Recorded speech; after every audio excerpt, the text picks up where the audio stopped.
Here are all the ingredients you will need for this recipe.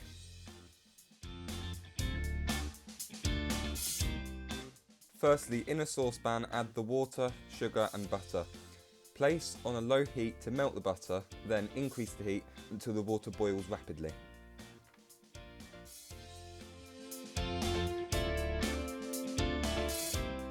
Working at a really quick pace, dump in the flour and beat vigorously until a paste forms. It should be the consistency similar to mashed potatoes.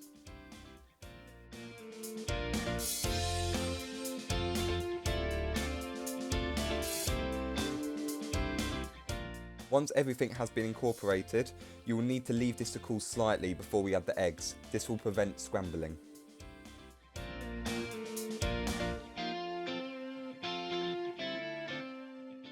After the choux pastry has cooled, add the eggs a little at a time and beat quickly. It will look a bit like baby vomit at first and it will separate, but eventually it will come back together, so don't worry.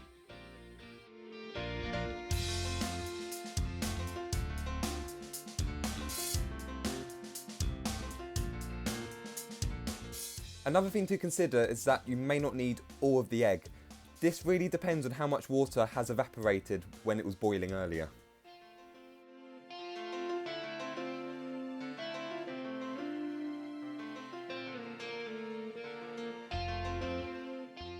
After a good bit of elbow grease, you will have this thick, glossy paste. There are a few tests you can do to make sure that this is the right consistency for your profiteroles. Firstly, just shine it up to a light and see if it has a really nice sheen.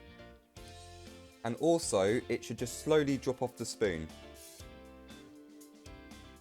Another test you can do is using the floppy V method, where you literally just dip your spoon into the paste and it should just have this dangling bit on the end.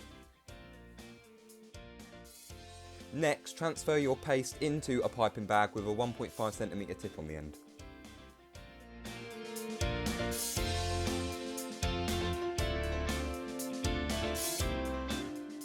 Next up, this is the exciting bit, we're going to pipe our profiteroles. So, using a ruler as a guide, we need to pipe 4cm blobs onto a lined baking tray.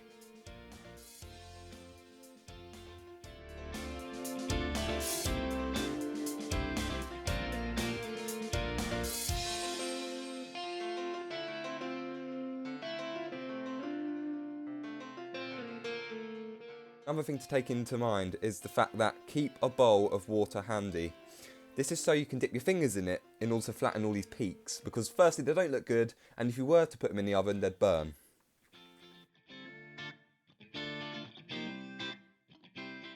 Now these should be baked at 200 degrees normal oven or 180 degrees fan oven for around 25 to 30 minutes.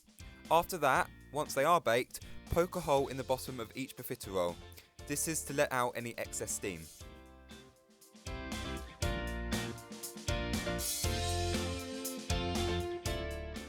Then transfer all the buns onto the cooling rack and leave them to cool completely.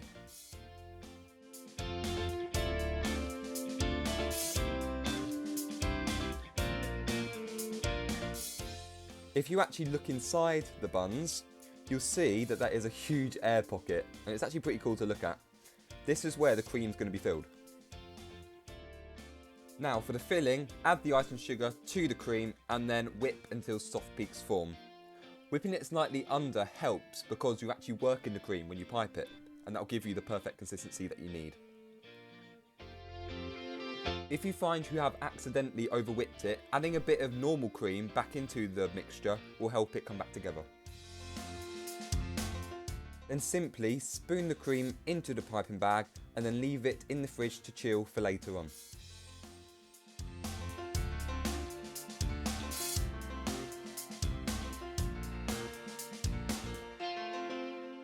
Now for the chocolate sauce, in another pan add the water and sugar and then bring it to a boil.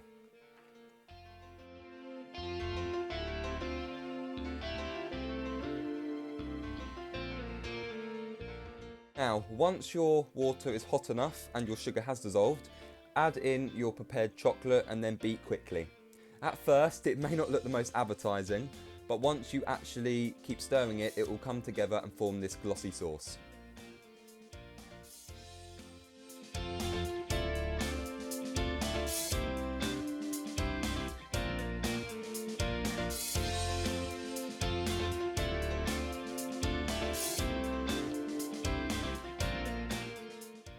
Then after that, you need to pipe each individual profiterole. Make sure you have carved a hole big enough at the bottom of each one. And then simply pipe in the cream until the profiterole feels heavier in your hand. You'll know when it's done because you'll see it inflating. Then leave to chill until later. To finish this off, drizzle on the amazing chocolate sauce and then serve instantly.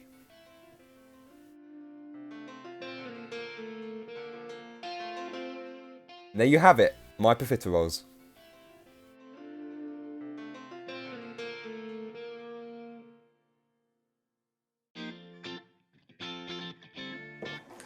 One top tip, try not to beat too crazily, else things may smash.